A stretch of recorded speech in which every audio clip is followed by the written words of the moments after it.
Thank you very much for joining us on our podcast, Load Bearing Beams. My name is Matt Stokes. We are pleased as punch to be with you today. You're trying on something new. Mm-hmm. Starting with a thank you. All right. I just came up with that. Thank you very much. Really good. Oh, I see. It's an Elvis thing. Yes. Thank you very. You're good. I'm Laci Roth. And what else? Oh, we're married. We have a podcast about movies and relationships. Sometimes we stretch the definition of marriage. Kidding about the podcast. This is called Load Bearing Beams. And why don't I just tell you what that means? A load bearing beam is a phrase I coined when me and Matt discussed watching Dirty Dancing a couple years ago.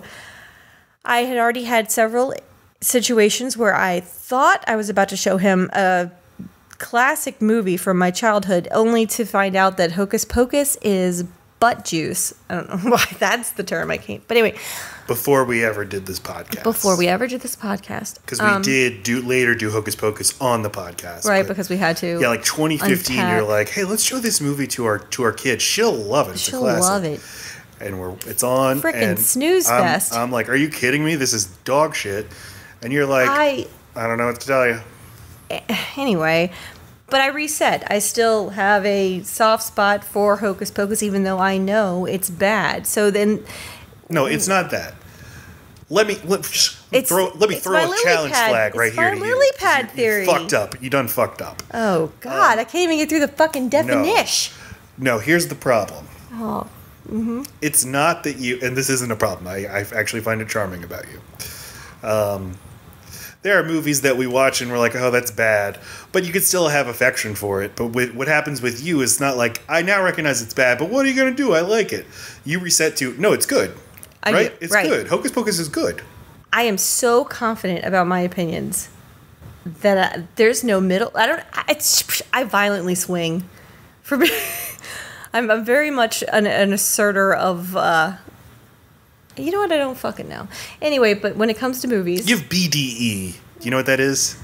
Big dick energy? That is exactly what it is, yes. You just swing it around. Like I do, but I can be talked into a tiny dick really quick. Like, I feel like when you prove me wrong, or even if you slightly do, I'm never really on my side. Only initially. And then it's like, sway me. Okay, I'm swayed. I don't like that look in your eye. Well, that's how easily swayed I am. That's not my experience, but okay. But go on. Nevertheless, persist. Fair. Anyway, so I had mentioned Dirty Dancing several times, and you finally were like, okay, well, I need to just watch this movie. You're always talking about it. And then that is when I realized there are some movies I hold too dear to unpack them like that, to subject them to your critical... not groomed mind of it.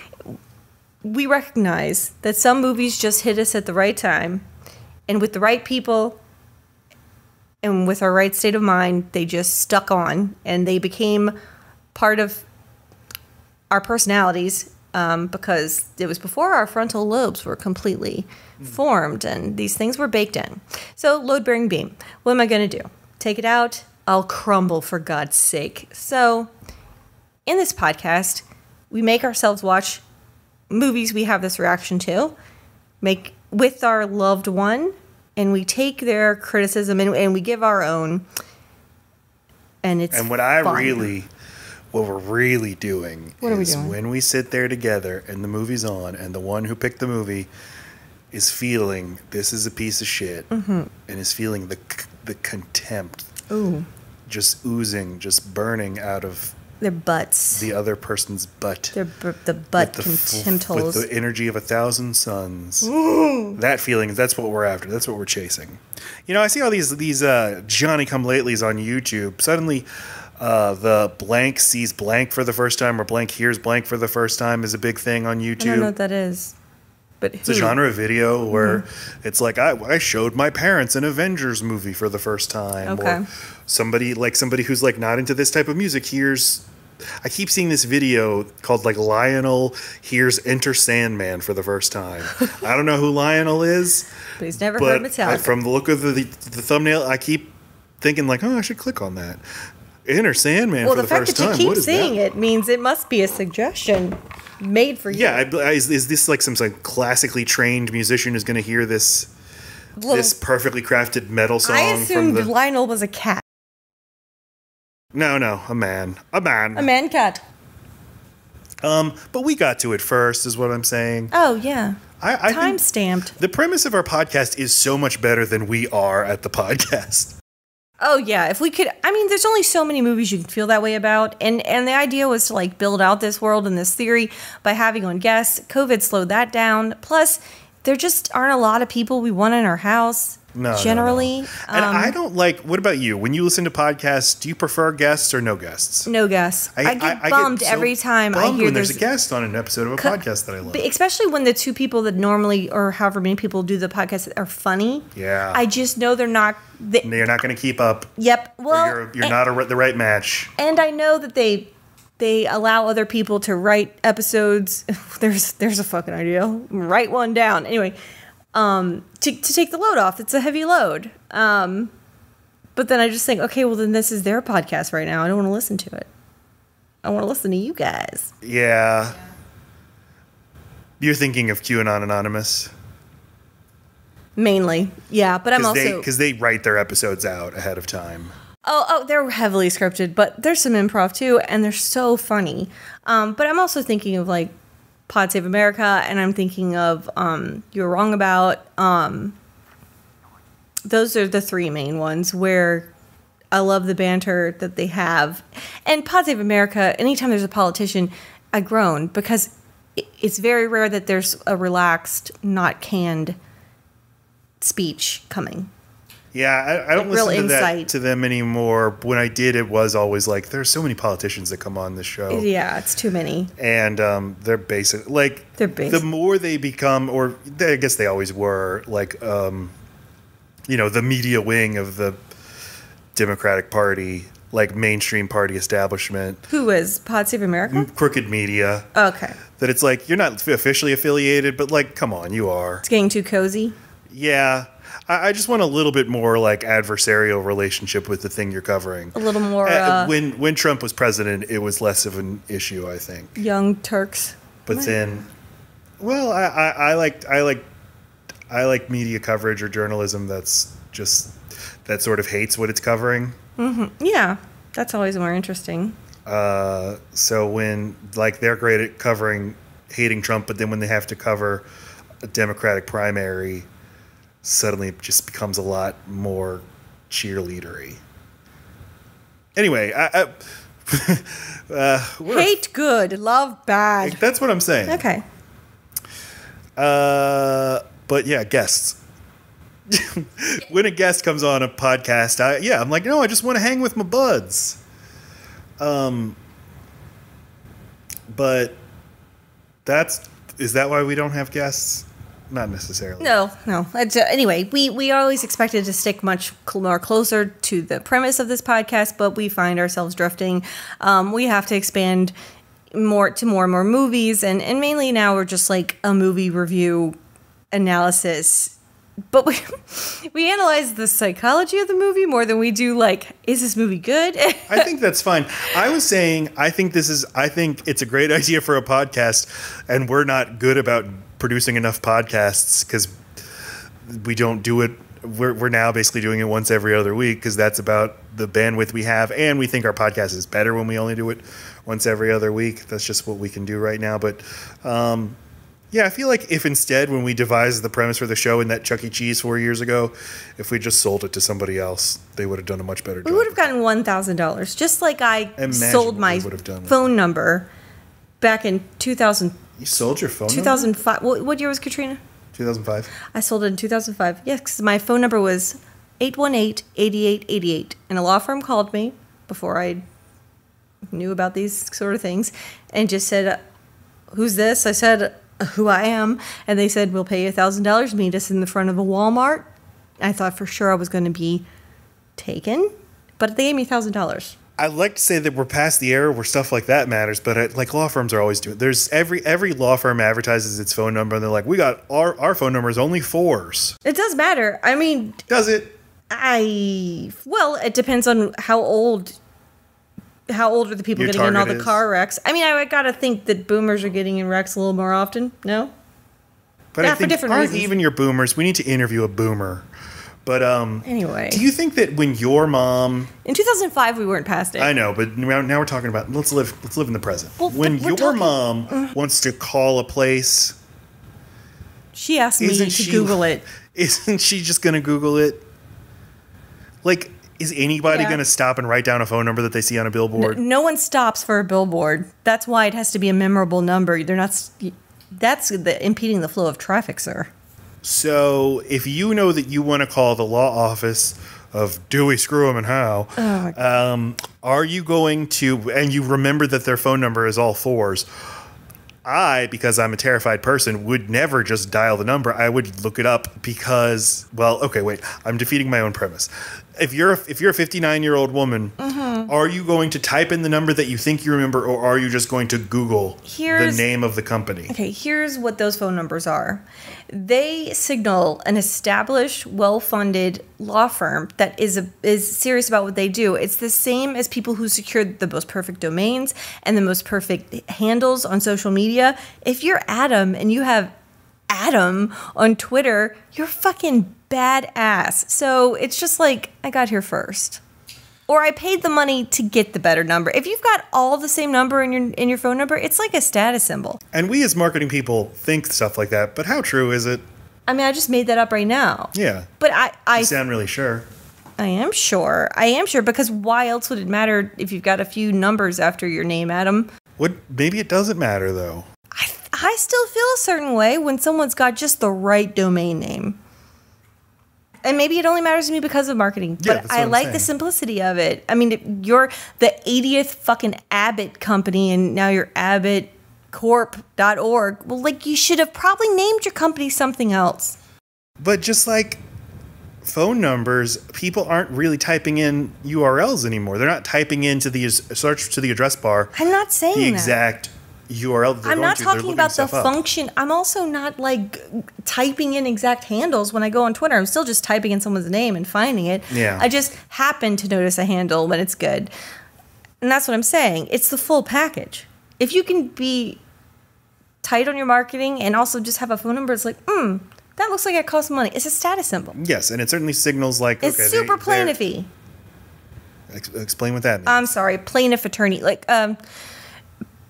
for like car accident representation of the person who is suing the larger company. What would derisively be called an ambulance chaser. I was trying not to use that term, but yeah, the whole, Saul Goodman, the opposite of the Goliath. the David. Exactly. Anyway, they're more into those kind of flashing phone. What is this that we are talking I about? don't know, but it's good. Keep it all. Pick it up off the cutting room floor and retape it. Or tape it to begin with. You're welcome. Well, All right. Gonna reel it back? guests, load-bearing beams. We had an original concept. You know what we would never do? What? A paint party. Go on. I'm thinking of construction work because you just said load bearing beams and guests. And so adding those two, that there are people that need to paint their house. So they have a paint party and invite their friends and give them alcohol in addition to all of them helping them paint a room. Who would? It is so opposite of. I don't want to owe anyone anything. I don't want to have to say thank you. I don't want you to ask me to come paint your house later. And also, I just want to paint my fucking house now. Wait on you, motherfuckers. That's Anyway, true. sorry. We mixed load-bearing beams with the But idea of this guests, and this is also- where I've gone. You're giving me a lot to think about. It's a paint party. That's people who will pull favors. That's people who will go into a restaurant, notice that they know a waitress or a bartender, and ask for a free Coke. But what about That's what if that you're a character played by Jennifer Garner, and you've just left Jason Bateman, after a long time, and you should have done it a long time ago, but finally you've done it, and you don't have much money to your name, but you got a new baby. You've gotten some spirit to you. I mean, because this is literally now you Juno. Yes, but not. I'm just using the actress from Juno. Okay, but is she a single woman or does she have a child? It doesn't matter. It does. No. If the circumstances are inspiring, then you can have a paint party. Like, hey, all my friends and family, come help me paint my small apartment. Then I would be happy to do that. If someone offered it to me as a gift, I'd be like, fuck yeah, come over. But I would never just put that out. I mean, who gets to say no to that? You're obligated to say yes. I hate obligation visits to my house. I mean, I do too. But I feel like I need to defend the paint party people. I don't know why, because I don't like parties, I don't like painting, and I don't like people. There's a confidence in it. There's a socialness that I don't have, and I am an extrovert, but I'm not. You're a fake extrovert. I'm a fake extrovert. Yeah, exactly. I would just never think to do it because the hassle of having people at my house fills me with so much anxiety that I'd just rather paint my own fucking walls. You're a good painter, and you're a control freak, and that's what it is. You would do a much better job than anyone anyway, but I don't want to have to yell at my friends. Mixing a lot of things that you're not going to want just in one stew. You don't want people to feel obligated. You want people to resent you. You don't want people there who you have to entertain. You're like, oh, do I have to pass around a vegetable tray? You don't. Someone accidentally dips it in the paint instead of the ranch. Yes. Oh, this feels like a movie montage. Well. All right. But here's the point. We talk about a movie every episode, except sometimes we don't. But this time, we were planning on talking about an Elvis Presley movie, a movie that Elvis starred in. There was about a 10-year period of time where Elvis was a big movie star, in addition to being the biggest recording musical artist in the world. And while Matt, that's me, I like my old movies. This is I've never seen an Elvis movie. And whereas Laci does not like her old movies, she apparently grew up with these Elvis movies. And she's like, why don't we do an Elvis movie? Great idea. Yes? This is a blind spot for you, and it makes sense that it's not for me. I've always liked kitsch, and there's something very kitschy about Elvis movies, Gidget movies, and there's a third movies. Gidget, yeah. There's a whole it's a whole series of beach blanket bingo. Bum, bum, bum, bum. Let's do a clam bake. Yeah. Surfer. I like that stuff in I like to laugh at it. I don't know. I watched them unironically. They just made me so happy. Yeah. Everything was so perfect. Everyone looked exactly like I guess they wanted to, and then they'd dance and they'd fall in very innocent love with not deep kissing. Mm-hmm. It was just what I could handle while trying to fall asleep on my sofa at 1 a.m. when I was 13. You had a lot of these, and you wanted let's pick one. It'll stand in for the whole genre. We can also talk about our feelings about Elvis, somebody that you have lots of opinions about and who I did not have many opinions about. Just not somebody who I had a presence in my life. For someone who's such an appreciator of music across genres that you are, you dive so deeply into so many artists, it does seem like a really big... Just someone who never appealed to me and never interested me. But I wonder why. I mean, because there's so many adjacent artists. We'll definitely get into that. Yeah. But so this seemed like good idea. And I said, there's this 2-part Elvis documentary on HBO Max from 2018, Elvis Presley the Searcher. Let's watch that, and it'll inform us from a historical point of view, and then we'll pick a movie, probably Viva Las Vegas. That's the best regarded of his movies. But then we kind of ran out of time. Well, I really kind of soured on the idea after watching the documentary. I know I tend to watch documentaries and go, those are facts. I now will change my life according to them. Mm-hmm. I have done this to us in a couple of dietary ways before. And anyway, yeah, I'm very influenced by a documentary. Yeah, a few days ago you said, let me tell you about NFTs, non-fungible tokens. We need to really heavily invest in NFTs, in crypto, in blockchain. I'm making all of this up. Okie doke. You're hip. You know all the things.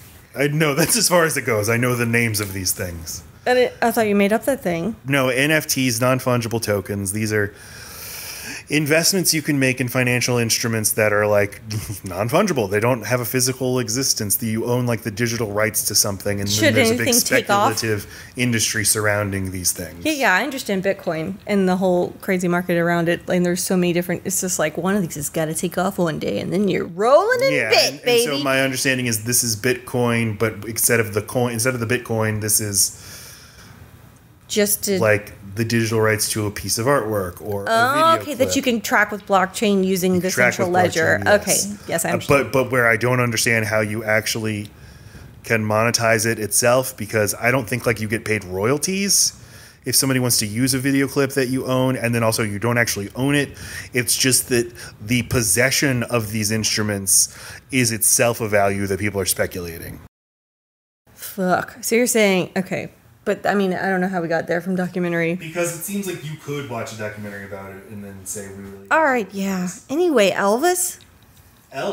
Him. Because it seems like you could watch a documentary about it and then say we really need to look into this. Elvis. Don't actually watch but then do an episode just about Elvis. What if we just... instead, don't actually watch an Elvis movie, but then do an episode just about Elvis as if Elvis were a movie, kind of. And have all the adjacent tangential conversations about Elvis that we would have had if we'd watched the movie. So I've also... I've listened to tons of Elvis music over the past few days. I started reading... Last Train to Memphis, a biography of Elvis from a few years ago. And we watched that documentary. But tell me about your history with the man. Super sentimental value, but like without having this, you of course did a deep dive, and I learned a lot about him just watching that documentary. I just kind of made up my own story about him with the tidbits I would have had, but mainly my dad had such a huge, fascinating. He emulated him. Lots of impersonations, lots of singing of the songs. His general look. Elvis and John Wayne to him were the epitome of cool. And if you could smush those two looks together, that is what he was. That's how he dressed. Your That's dad. how he acted. Yeah, my dad. He's passed on. Right. No longer with us. He's in heaven. Okay. With Elvis and John Wayne. Fishing together, as my mom likes to think. John Wayne's definitely in hell. But didn't want to be indelicate, but your dad passed away in 2007. Uh-huh. I never met the man. On the same day that Elvis passed away, or on the same date and month, not year. However... So if it was the same... Oh, God. His death certificate says August 17th and not August 16th, and I know he died on the 16th. However, I am not proven correct by the paperwork. It could be something I decided fit. But you also said you went to the shitty funeral home. It was $4,000 $4,000 less than any other one in town, and it was the size of a coffin, so you could fit one in, and then it comes out the other side ashes because he was cremated. Yeah. With a certificate of death. His certificate of death says this is only good for a certificate of death. Who's trying to pass it off as anything else? Is there a speculative... This is money. Is there a speculative market about death certificates? This is not also a birth certificate. I cannot prove this person was born, only that they died. It's a weird thing to put at the top of a death certificate. This certificate is only proof of death. We cannot prove that this man lived. You know what I mean? Really lived. There's definitely... That definitely is on there for some reason that probably goes back 80 years. To an idiot And we should probably look up one day why, what happened, but... On a different episode. Different episode. We'll do an episode all about death certificates one day. Okay. So his songs were mixed with my dad's impersonations and my dad's one-liners and all of he was just baked in. Elvis, the person, would have been a load-bearing beam in that it's hard to talk about or look at, hear the songs, or watch the movies without getting a little bit emotional. And I'm not super emotional about my dad. I don't think I am. I don't dig in there, but okay, maybe I am. You're not, only because you don't go there much. So this podcast might be a little awkward then. Made me go there. But there's... This might be like when Jay Leno made Kanye West cry because what would his grandmother think about him interrupting Taylor Swift at the Grammys? Exactly. Anyway, it's very personal. Artist to me, and you know that you didn't know him or care for him very much, or maybe you didn't even like him. It bothers me, and it makes me. I'm sorry, love. I just when you say you're now talking about me. That he was a blind spot, but that you like Johnny Cash. You mean Elvis or your dad? Elvis. Okay, yes. It bothered you that I They're very tied together as nearly the same person. But Elvis was very different from my dad. Elvis was much sweeter, as it turns out, and much less funny. Those two things often go together, meanness and funniness. I find Elvis very funny as a performer. He's ironic. There was something very self-aware. No, maybe, yeah. Just in command of his star persona, was good at undermining himself as the biggest star in the world. Self-deprecating when you wouldn't expect it from someone so idolized. Yeah. Yeah. And it never got a big head. Never. I mean, we didn't make it all the way through the documentary, so maybe the Vegas days were different, but I can't imagine. He said such an innocence about him that I never... When I used to watch his movies as a kid, I would think, oh, that man wants to have sex with that woman. He probably wants to have sex with all the women. It was so sexual to me because, like, that was so... You brought up Elvis to a person of the generation, and they would talk about sex. Like, that he was, like... brought in sexual movements. Yeah, and there was nothing about that in the documentary. No, which is right, one of the not at all. Problems I had with it. But problems. It's a very limited look at. Sure. It was a much more personal look at his life. It's personal, but sort of the forces surrounding him and the things that he caused and affected were not so much explored. Sexuality being one. The way he was viewed as such a threat. This is more a documentary about the way he viewed himself and not his effect to the exterior world. Anyway, I didn't know him like that. So to me, he was this like sex fiend is how I thought of him. But I found him so attractive, but I was a little intimidated and scared. So when I'd watch the movies, I always thought, oh, that man wants to have all kinds of sex with that woman. It didn't feel innocent, but he was made to be an innocent character. So it was like, I don't know. Okay, but you loved the movies because you grew up with them. You loved Elvis because your dad loved Elvis, talked about him all the time, did impressions. And you just generally love oldies. If we listen to an oldies Pandora station or whatever, you know every single song. Motown and just oldies in general. Yes, it is my comfort zone. Mm-hmm. Is it something that do you listen to Elvis music for fun? I mean, if you were like saying these are my favorite artists of all time, is he going to be up at the top? I don't even think of him as a musical artist as much as I just think of him as a presence. And so I think I'd forget to list him. And then someone would list him and I'd be like, yes, I didn't mean to leave him off. I know he's a presence. Yeah. That's my fucked up brain. I always, I'm just categorizing everything. So I'm like, well, the Beatles made music, so the Beatles are my fourth favorite band. Yeah, he's or just like in Star Wars is a movie, but yeah, these things sort of transcend the medium that they're made in. My experience with Elvis was limited. I'm a music guy. I love my songs, as we've covered before. But I did not grow up. I mean, my parents didn't give me music at all. They never. The only song my parents passed on to me was "All I Want for Christmas Is You" by the New Orleans-based novelty act Vince Vance and the Valiants. Oh wow! Vince Vance and the Vance and the Valiants. Yes. Yeah, that's right. Who me and my dad went to see at a Holiday Inn in Alexandria, Louisiana, one time. Good God! That's all. But so I have none of these like. And I'm like a little jealous of people when they talk about their parents, like, oh, my dad just loved this song. And that's interesting. I take it for granted. My dad loves music, and we talk about music all the time now. But he wasn't someone to pass it on. Yeah. In fact, you passed your music on to him, literally your band. Your band that you had when you were... The band that I used to have, my dad was the biggest fan of that band. It's very sweet. Still asks me about it, still talks about it. He's your biggest fan. Could you play How Good Is This Tea right now? I'm like, well, of course I could. Will I play it for you? Yes. Sit down, Dad. So I never had that. All my musical stuff I got on my own or, through friends.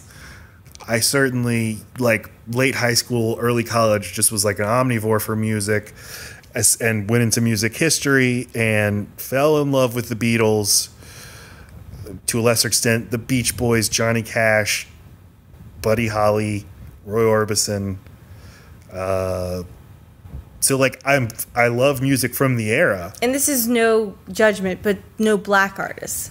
No, and I was always way more drawn there. Otis Redding, Sam Cooke, and Elvis I put in that sort of category. The Supremes. I wish I could name lots of other. I can't name things. But anyway, keep going. And I could certainly. My tastes are the whitest. It's really unattractive thing about me. I've not picked a movie directed by a black person for this podcast yet. Have well, no, you didn't pick Friday. We covered Friday, which was directed by F. Gary Gray. No, but you've picked lots of movies directed by women. I don't think I've picked a single one directed by a woman. I suck. I mean, like, and even like Prince, I never got into. And I'm trying now. Yeah, he's a virtuoso. I'm trying to go more down the rabbit hole of. I like a lot more women-led bands now than I. Yes, you do. Than when I was younger. Anyway, you're allowed to now more. I mean, I don't think there was permission. I mean, I can't think of many women-led bands that didn't also have this like hang up of like they were bad girlfriends. Like, yeah. Except for maybe the Cranberries, but maybe because they were foreign, and maybe Gwen Stefani. But I kind of mean a little bit older than that, I guess. I just feel like there's always but they're trashy, not their artists. Anyway, doesn't matter. Keep going. No, I know the Courtney Love sort of thing. That's and Madonna, and like just there was always like a slut baggage, not an artist. And baggage. Yes, and obviously there's tons of bands led by women or bands made up all of women where the hook is not hey we're women but just like hey we're a good rock band. But anyway, we digress in our digression. Yes, no, my taste rock music, which is only something I admitted like in the past few years, like rock music is a white male thing, which I would have when I was younger I was like no, it's for everyone. It's just it's like it's just sort of like default, right? Wait, you had it except for you need to take off the D and the E. Alt-right. Yes. What? You said default right. It's fault right? I can't spell. But because I was never into Motown, I was never into 90s R&B. I've never other been things into, that I've I'm never super been into into. hip hop. Yes, but I don't have lots of black artists that I are in like my personal pantheon. I certainly respect and admire tons of black musicians. Mine are almost exclusively black. Well, I look like a piece of shit, but no, you anyway. don't. I think you're being very honest. I think that's very relatable. When you start at Motown, for me, you end at Wiz Khalifa. I can't think of a modern rapper right now, but I'm sure it's black people have to be angry that the music that Elvis played was their music, but when he played it, it was rock and roll for the mainstream / white audience. When they played it, it was something else. That was always I felt guilty in that way because I think I realized that, like, as a young adult, that he got credit for things he did not invent, and because of his whiteness, he got to be popular for it. I think that I would, look at here are the 500 Rolling Stones 500 greatest albums of all time, and I'd listen to those and I read about the artists and stuff, and there are people who, to some reason, connected with me, like, and this is the whitest thing of all time, Bruce Springsteen did, but then other people and other artists and their albums in the list I listened to, and I'm like, I don't know, not for me. And while Elvis certainly, probably one of his albums would have been in there, or a song of his would have been in the top songs, I'm just like, nah. Why so dismissive, do you think? Not interested. He seemed too silly? I don't know. I don't think I thought very much of it. You know what? I was trying to nail down what my opinion would have, or my thought would have been. You have a huge bias against artists that don't write their own songs. Well, but males, like Johnny Cash specifically didn't. males. Johnny Cash didn't. But there are artists who didn't write their material who I don't have that same bias against them. But Johnny Cash, give me one more. Exactly. Buddy Holly. I'm not denying that I am biased against. Yeah. Well, God, there's so much here. Okay. You are a songwriter. You are a music inventor. What is it you do? Yeah, I'm an inventor. You're an inventor of music. So I think there is something about you that, like, if you can't even get to the bar I'm at. No, but the thing that interests me about musicians, you're just less interesting to me if you didn't originate the music you're playing. But why? Even that, I could explain why I thought that or think that, but it doesn't mean it's right.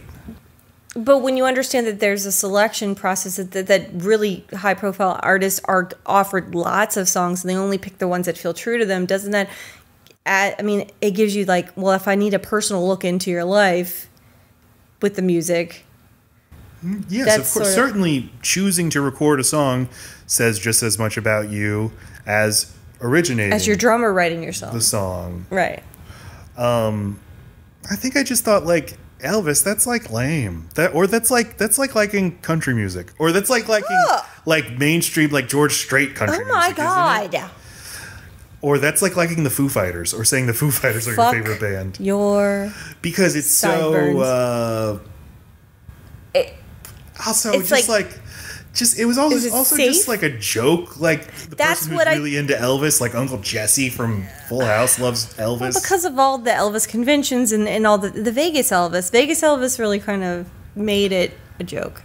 There are tons of musicians I love who would always say, like, I fucking love Elvis. He's the greatest of all time. And that, for some reason, never said to me I need to take him seriously. Right. But people in my own life, or people who I knew of who fucking loved Elvis, didn't seem like music people to me. Right. It seemed like you like the music, but really Cult you're more in personality. it for the personality. Right. Yes. And I think what the documentary did really well was focus so much on the vocals, because he's a person who's been imitated more than, can you even name 5 people more imitated than him? That he becomes his most heightened mannerisms, that you forget all the nuance, and you forget that he was a person, and you forget that this came from a person. Well, and you forget how beautiful his vocals were, because you think, oh, he's handsome and a good dancer, so why would he do all 3 well? But, like, the thing that he did well was know his instruments. And I don't think I knew that until listening to his music the past few days. Yeah, is hearing what a great vocalist he is. Yeah. But I think that's it. I think that I just thought, well, it's just kind of basic. Now, why is it any less basic to love the Beatles? I think that the Beatles were, I can't say inarguably because people will argue, but it's like, well, they're the best rock band ever in terms of their musical output. Mm-hmm. Whereas I don't think people would say that about Elvis. Like, Elvis, you could say he's the greatest rock star, but his music itself, you couldn't say this is the top. You can't, but you can say he was a trailblazer. You can say he thought of and produced things that did not exist before him, and that he was a great sponge for seamlessly putting together different genres that we take for granted as sounding like, oh, that always sounded like that. But when you listen to old country, it sounds really freaking basic and different and just a few chords. And then you take blues, and we all know how to imitate blues. It is very, but you can see how he puts them together with gospel music, which is like really fun and upbeat. Anyway, it's easy to take it for granted because it has always existed since we've been around. That's the joy of discovering anything old, is to put yourself back in that time and place and be like, what would it be like if this was new and I was experiencing it new? Well, like, how exciting would that have been? I wish documentaries were like they start with his first song and it's like, okay, well now I just hear this. But if they could just play one of all three genres by themselves at first, so that I can appreciate how different and how altogether he put it with his altogether he put it is how I'm saying that. Anyway, harder. I have nothing but pieces of words to say right now, okay. clearly. You're too hard on yourself. Okay. But I always would have said, like, yeah, obviously he's very important as a pioneer for taking popularizing a genre of music, for being very innovative, for inventing what a rock star is basically, or Did you realize how transcendent he was, even in his own time? What do you mean by that? That he topped on different genre charts in his I knew day? all of that. Oh, okay. What I didn't know was the specifics of the career arc. Oh, yeah, I didn't either. I want to talk about. If I had known that, like, it would have instantly been way more interesting to me. I never realized how important rock critics take his music. And I didn't realize the specific path that he took, and how, in a very tragic way, just in terms of the music we could have gotten, his career just kind of got just totally off track as he just got mired in doing mediocre movies and soundtracks. I think he was fearful his whole career of, like, because he was so young when he started, he's 18, and then just as things were getting going, he then goes to the army for 2 years or whatever, and he's terrified the entire time that rock's going to pass him by while he's in his prime and over there and can't do anything in Germany. And then he comes back and he finds his footing again, and because of how good he is at that, he gets more movie contracts. It's like the way a wedding can run away from you when you're planning it, even if you're about to marry the wrong guy. Like, you've invested so much time and money, and people are expecting so much of you, and so it's like, RCA wants me to do all these shit movies. Well, I guess I'll just they like me doing this. I'm just gonna keep going. He was very invested in being an actor, not just a. Yeah, he thought if he could he was promised 2 serious roles, 2 real roles, if he did like a package of these musicals. I've never seen an Elvis movie, but apparently these are like B movies. The budgets aren't super high, and it's just, they're musicals. If he's not literally playing Elvis, he's playing Elvis. He's playing Elvis. He's not an actor. He's not Lady Gaga in A Star Is Born. He's never changed his voice. Doing a real meaty role. He's always from Memphis in his voice, or he's always got that. There's no changing. Yeah, his character. And the momentum of doing this and just doing what the label wants and what his manager wants made him lose 7 years of his career. And the particular 7 years that it was, it's funny because like, if those 7 years were like in 1997 to 2004, exactly, who gives a shit?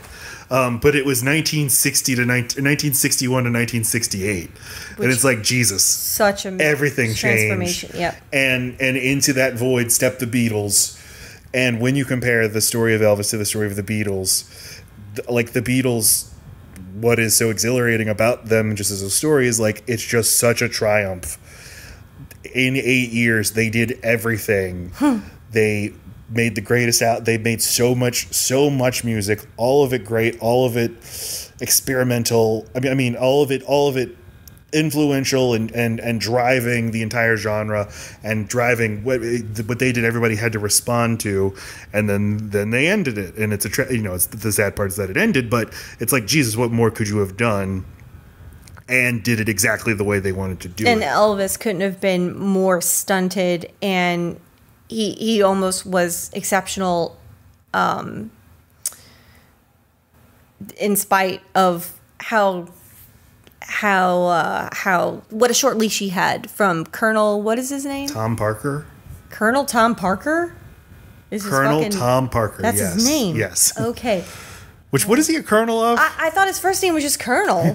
Oh, okay. No, that was his nickname. But I don't know if he's an actual colonel. Well, so right before Elvis gets sent by the army to Germany for 2 years, away from his fame, away from everything, his taste of non-poverty, and just puts his mom and his dad into Graceland. He doesn't buy a house for him to live by himself. He's a baby, so he wants to live with his mom and dad. He is extremely close to his mother.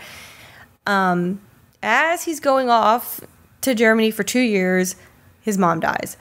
And so he had to latch on to the next strong, confident, assuring grown-up in his life, and so that's Colonel. And who is his manager? But who brought him to mainstream fame because he was smart. I mean, he made shrewd businessman. But Elvis grows up in Tupelo, Mississippi until 13, moves to Memphis, the big city of Memphis, where all these really exciting things are happening in black music, in blues, in R&B, in music at the time. And he goes to this really small recording studio, Sun Records, and records some singles, and then he becomes popular. You know, his popularity takes off in a very localized way. Right. And as he's getting more and more popular, like this guy could really be something, he signs with his manager, Tom Parker. And by the way, people, we're going to get 10 million things wrong, I'm sure. So just forgive us. Because if I was listening to somebody do a podcast about anything that I knew a ton about, and they were getting thing wrong after thing wrong, I would be fucking furious, and I'd throw my phone into the toilet. Oh. So I apologize. But yes, within a few years, he's the biggest star in the world. He's setting the template for what this new brand of musical star can be. And it is amazing how fucking quickly this happens. In 1958, he gets drafted into the army. America is not at war, but hey, you gotta go anyway. And he would look very un-American to not just go along with it. So it helps his image to just do it. And they wanted his image to be more all-American, and because he was a bad boy. Yes, less bad boy than it was. They wanted him to be more palatable. One of his idols was Dean Martin, and that's the model for what a male superstar is. It's Frank Sinatra, it's Dean Martin, it's Bing Crosby. That's who you're going to emulate. So I guess that's what he sees himself aging into is, hey, I'm just going to I'm going to be in pictures, and I'm going to go on TV, and I'm going to sing the old ones. And his mom very much stressed being a good boy, being a good man, he looked to his mom to constantly reassure him that he was doing that, being on the right path. What I didn't realize was how innocent he was, and how lovable and honest. That was a big, when we were listening to the interviews that he gave, there was never an interview where he didn't say something so revealing. It just makes me think of all the managed political people who gives to talk, and every athlete, how you can't expect anything revealing to be said or interesting at all. It's also managed. It's true. And he was highly managed, but was just so honest in every interview that every time but he was, but he spoke in such a way that it sounded like he was just saying a cliche. Yeah. And just because he sounds a little dumb. He does. That it's just like, oh, he's not saying anything. And it's like, yeah, the interviewer isn't listening to what you're saying. They're just, Elvis, how do you feel being in Germany? And how are you going to feel when you get back to America? I'm nervous. I feel like I've been passed over. And are you worried about... Yeah. Right, he says, oh, fuck, I'm really having a great time supporting my country, is what he could have said. But what he says is, I'm nervous. I'm not sure where I'm going to fit in. I guess wherever the music's gone is where I'm going to go. It's that's kind of a big deal to say that as an artist. But it's all right, well... Oh, yes, it just sounds... Boys. It sounds like pablum, yes. But he's well... It's the country music accent. Is changing... I probably need to change with it if I want to... I'd be stupid not to. Relevant. Or not even stay relevant, but if I want to keep reaching people, I guess I have to kind of evolve too. So that can sound like populism, but that also is just I just love to make music. I want them to keep letting me. And I think he always lived in fear of not getting to keep doing that. Yeah, but it's also, if you compare him to the Beatles, I don't. there. But everyone does. When we first started getting to know each other, you did say, "Are you an Elvis guy or a Beatles guy?" Right. And I was like, "Huh?" I forgot where I got that from. I got it from somewhere. But I was like, but shouldn't the question be like, "Are you a Beatles or Rolling Stones guy?" question? It's like, no, because that's asking if you're a rock or a rock guy. I was always asking, "Are you a soul guy or are you a rock guy?" And you picked rock, which was fine with me. Thank you. Because I'll be your soul. If you can, the idea of driving, of making or driving popular taste was not something that he thought he could do necessarily. He didn't feel empowered. He never felt powerful, is how it looks. It's how it looks, yeah. And yeah, he didn't buy a big house in Hollywood. We went to Graceland in 2013. Underwhelming. That's the thing. That's what's like fascinating about it. Is like, this is a nice house in 1970. It couldn't be more kitsch. It is so fucking weird inside, but like super cozy. Because like I want to live there. Like, oh, I guess everything was just smaller back then. People lived in smaller houses. We're like ducking to get down the stairwell, and I'm super hungover and running into the person with a service dog that's in front of me that keeps farting. Remember, we're all like stuck on that stairwell trying to get into the. I remember. Into the, what was it called? The jungle room. That was what it was called, with all the TVs, and it had the jungle wallpaper. God, we need to go back. I really want to go back now after. And not hungover. Elvis deep dive. Oh, who are you kidding? But we're all ducking, and I'm like, Elvis just must have been tiny. Like, no, this is just a normal house, and I thought we were going to a mansion. We were not. But yeah, and it's in this like it's in Memphis, which itself is like weird. And a lot of payday loan places. It's in a shitty part of Memphis. Until you get right. Beale Street is cool. Yeah. This is not downtown. This is like the outskirts where where anyone could, it looks like anything. It looks like Metairie or Slidell, where we're from, which is nothing. Yeah, and like as you get close, like the strip malls all suddenly have Elvis memorabilia. Right. In stores. The same way that like when you get close to Destin, all of a sudden seashells and shit start popping up on Alvin's Island. Get your merch here. You're at a beach. You want a seashell? Right. So right. But that itself is like an innocent sort of like non-pretentious like, this is where I live, so I'll just buy a nice house here. Right. And he stayed there forever and ever. So much so that his freaking his dead twin is is buried in the backyard next to him. But then I meant to look up this. So they dug up that twin? I guess so. His twin brother was stillborn 30 minutes ahead of him, and he was obsessed with this. He talked about this constantly to people. Survivor's guilt from the freaking jump. And his parent, he's like, this is why I feel lonely in life. I should have my brother with me. His mom baked that into him, though. But then she also did the like, but you have the strength of two thing. Let him forget about the twin he never knew existed. Maybe let him not know that half of them fucking died. Well, you could know it, but don't talk about it all the time. Right. Like, the true survivor's guilt. And she was clearly overprotective and very, very... Anyway, just really scared of all of her eggs in one basket. So she treated him in a certain way that made him super dependent on her. And then she goes and dies right before he goes off to fake war. And you notice how in the documentary they don't talk about Vernon ever again. It's like once the mom dies, he might as well not exist. From the book, I've only read the first quarter or so of it. He was important, but not his mama. Little distant and a good guy, but just a little distant and kind of a non. But can you imagine factor. the way people talked about Elvis's relationship with his mom was like second to none. You can't even imagine a mother and son so close. Where would his dad have fit into that? Yeah, I know that picture where Elvis is kissing his mom with his dad right there. Right, the mom didn't need the dad because she had the love of Elvis, and then vice versa. So he was kind of a non. And if you're going to be a non-entity, your name should be Vernon. That's a non-entity name. This particular thing where he's like, he is not. He's humble folk. He's from the South. He stays in the South. He's the biggest star in the world, but his ambitions aren't big enough for him to want to do anything more than make his shitty movies and live in a small mansion in Memphis. He didn't want a bigger spot. He didn't want to be. And not in like this is how not in a performative way. Just in a like he just doesn't have any aspirations to get beyond this. We just watched the Britney Spears documentary. Yeah. 2, we watched some of the Billie Eilish documentary on Apple Plus till you made us turn it off. Fucking stomach, Jesus Christ. Why did you make us turn it off? She's a lot. What do you mean? I don't even know what I mean. I have a hard time watch. I wanted to like it a lot, but I get it. You're a whisper singer and it's good. Like, I'm over it. See, that might as well have been Billie Eilish. But no, I get it. You're super close to your brother. It's not weird at all. Oh, that's a picture of your hairy vagina. Neat. I don't know. It was too much. A hand-drawn picture in her notebook. But that could... Yes, it was...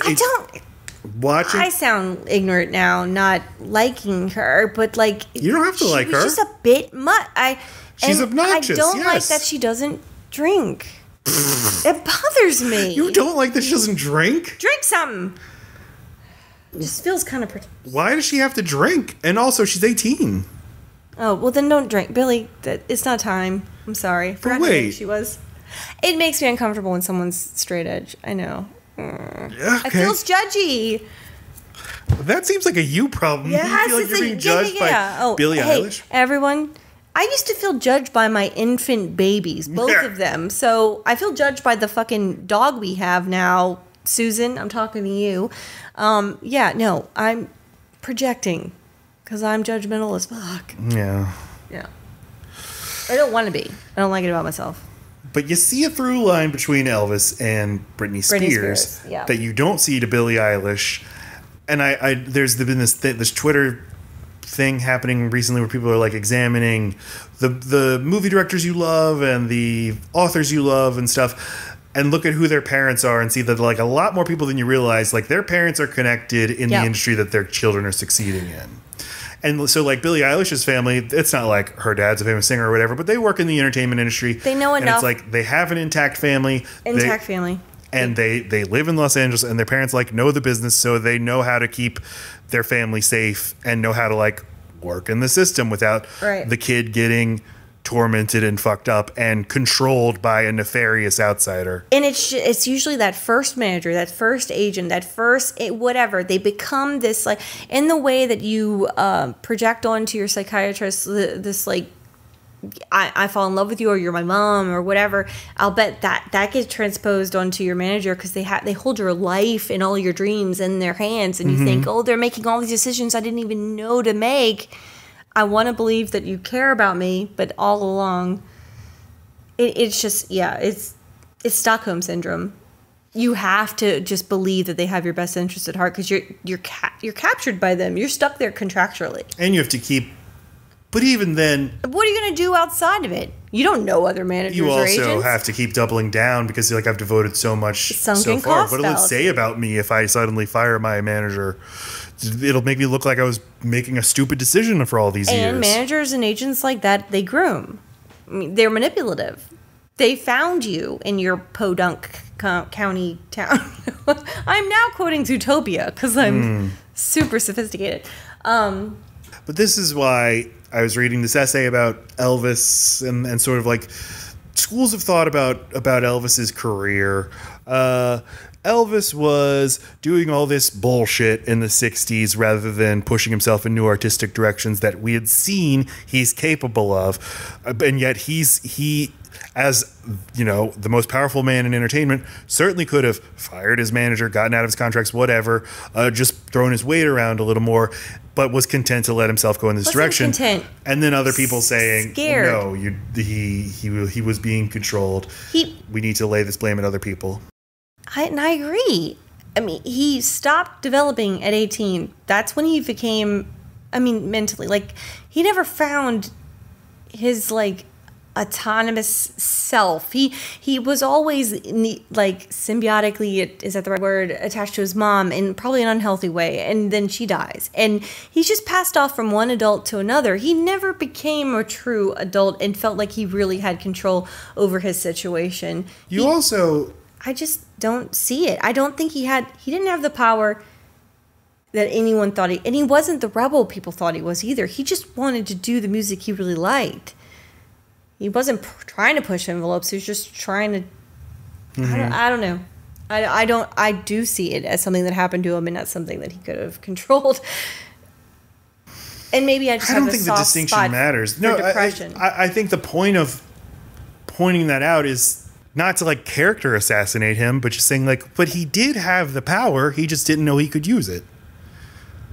And the qualities that made him not realize he could use that power also make him who he is. Palatable, a good person, someone you want to be around. But he also made him depressed and substance abuser. Yeah, but you have like and paranoid at the end. It all happened really fast for him, and he was super young.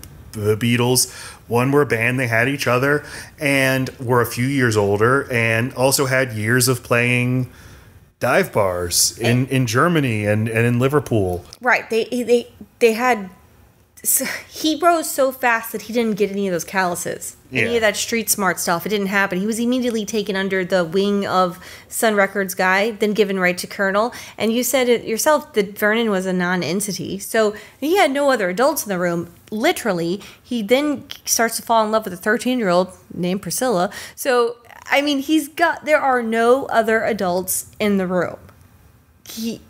And his world is so small, intentionally, because he's kind of an introvert, really. Or at least he just doesn't know who to trust or where. And once you become that famous, how do you make new friends? You kind of just got to go with the people you already knew before.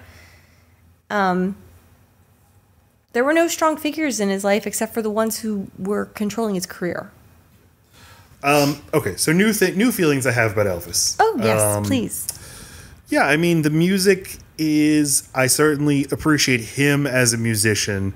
As a singer, definitely. As a musician, way more than I used to. I think I'm going to keep listening, especially to these late 50s and early 60s songs. I still feel like... if you know, like the Beatles won that album that was just their 27 number one hits, and then you have Elvis's 30 number one hits. If you compare the songs, like it's no contest. Like the best known Elvis songs are like don't hold a candle to like the worst huge Beatles songs. So I don't know if that will change, but the other big thing is like just watching videos of him perform. I'm like, oh, there is nobody like you. You have a stage presence that is like so unique. You're in such control, and he's accessible. Like he's awe-inspiring yet not intimidating. Yes, he's funny. He is bashful. Maybe that's the word I'm looking for. There's something so, but also swaggering. He has the rock star swagger. He has the self-deprecation also to undermine that. Yeah. Hey, my takeaway. Elvis is good. Yay! A rare victory for me. Yeah. So good for you. And do you want to talk about Marilyn Manson, your other favorite artist? Oh, God. Well, now you've couched it that way. I really want to eat dinner at some point. But I do want to talk about Marilyn Manson and how... Well, it's just... I never expected to be R. Kelly'd. He has R. Kelly'd the shit out of me. Ugh. Not cool, it's just weird. In the past few episodes, we've talked about Marilyn Manson a lot. I know. I even, while we're watching the Elvis documentary, kept saying, he kind of looks like Marilyn. It's the having no pigment to your eyebrows thing. Elvis had this as a child, so he kind of looks like me as a child. And that's why I kind of look like Marilyn Manson as a preteen. As a teen. It's stupid. Okay, but we've had great fun talking about how silly Marilyn Manson is, and isn't it so charming that Laci was a goth child who loved Marilyn Manson? Turns out, we're not crazy mad people. We didn't see the news. I've seen his butthole. Evan Rachel Wood accused him of horribly abusing her over many, many years, and then other former girlfriends of his said the same thing, and there are criminal charges against him and all kinds of. Fuck you, Marilyn Manson. You're a piece of shit. To say there were red flags along the way, it seems stupid, but it was just like you were saying about Woody Allen. They put it and they put it as person. It looks like it's their stage persona. They hide it in plain sight. R. Kelly was so overtly sexual and like breaking all kinds of rules and just being like, I mean, miming going down on ladies from his audience during, like, yeah. So when you say, oh, yeah, he's got sex slaves, bet he does. Fuck yeah. Yeah, exactly. Like, did you know R. Kelly has a sex dungeon? And he's like, he's enslaved lots of women to be his sex slaves. People are like, classic R. Kelly. He's just such a horn dog, isn't he? And then you've got Woody Allen, who was always being so, pushing barriers, yeah, but also in his personal life, like you said, he married a daughter. So why not molest the other one? And it's not. No. I don't mean it like that. I mean, it's easy to conflate the two and forget which is which. Because in two distinct incidents, he molested one daughter and married another woman who was not his daughter, but was the adopted daughter of his former domestic partner, Mia Farrow. Right. And so that in the tabloids was Woody Allen married his daughter. And so for years afterward, if people said, but what about the fucking shit, the allegations with Woody Allen and his daughter? It's like, yeah, we if already you hear that, you're like, yeah, he married his daughter. What a crazy guy, oh, Woody. We already handled this. Moving on. You suddenly realize, like, wait a minute, is he a fucking brilliant strategist? And who knows that, like, things are just going to mush together in people's brains and they're not going to be able to process? I told you there was something fucked up about having zero sound except for the intimate noises of someone making out. That was so devious of him. There are not many movies that only let you hear make out noises while it's happening. It is. Go watch it. It is. You're talking about Woody Allen, about Manhattan? I'm talking about all of his fucking movies. Okay. That is what's different about him. When he is sticking his tongue in a lady, he makes sure you hear it. And that is why I'm thinking back to the 2 Marilyn Manson concerts I went to, and that he showed me his butthole. I mean, that's an intimate. He gets up on the amp, bends over, pulls over his onesie, makes sure everyone sees his asshole. And it's just like, well, yeah, but you just ripped up a Bible earlier, and you're you. So like, this feels like part of the act, but like, you've just invaded me. You just assaulted my eyes. I'm 11. No, I was 13. The point of us saying all of this is that there is a way in which you hear sexual assault allegations against Marilyn Manson. You kind of read it as Marilyn Manson and his shtick, which was even like a defense that his lawyers uses. Mr. Manson has a controversial rock star, theatrical persona. Mr. Warner. Mr. Warner, yeah. But he did. They groom us on en masse. He's like, they desensitize us through their art. But they're showing themselves the whole time, and we just don't see it for that. It's why the Jesse Laci of Brand New, one of my favorite bands, when what came out about him, which is he's underage shit with a fan, when it makes you as a fan feel complicit, like I worship this guy and my, millionth hand validation of him gave him like a credibility. And then also like he's like a deep musician, like he's not like us. Of course he's going to have cyber sex with underage women. Right, like a guru that has a cult. It's like, well, yeah, he's transcends. He's like, he needs 3 wives and 2 husbands. How else That's is he just his lead? Culture. You don't understand. Right. But that was always the Woody Allen defense. Exactly. Is like, in Europe, they don't care about this stuff. This is just prudish Americans. But, I mean, it takes quite a personality to be able to groom people in the millions.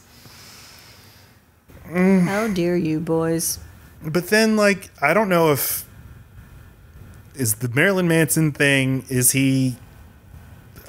There are like your Harvey Weinsteins who like have a system and an infrastructure for victimizing people. Then you have like what the allegations about Marilyn Manson are like. I wonder if he even understands himself to be like a bad guy. He does, and this was all Marilyn Manson's also the claims against him are that the people around him protected him from this. Like it was a known thing about him. Okay. Yeah, like his abuse was evident. Okay. Right, like he thought he was just performing a concert at home. Like, you like it. Yeah. You enjoy your You didn't object that much. Who likes their kennel? Yeah. What? I feel like there was one more person I wanted to. I truly want to eat dinner. Truly? Mm-hmm. Madly and deeply want to eat. All right. Well, I'll tell my Fred Durst story about Latvia next episode. Okay, good. Because it's a great story. It really is. It's not that great. It's a laugh for you. He's going to get canceled between now and then. better to have been That's canceled the thing. before you had a good time with him. About all these famous fucking men. Well, All right. it's been an absolute pleasure talking about Elvis with you. Pretty sure we Laci? covered our topic. Yes. I feel like we covered that. We sure did. We stayed on course. Elvis Presley, to be clear. That's who we were talking about. Not Costello, not Elvis Andrew, Or the on Major League ice. shortstop. Right. Not Elvis when he was on ice. Yes, like Walt Disney. Thank you very much. Okay, I love you. Bye. 3, 4.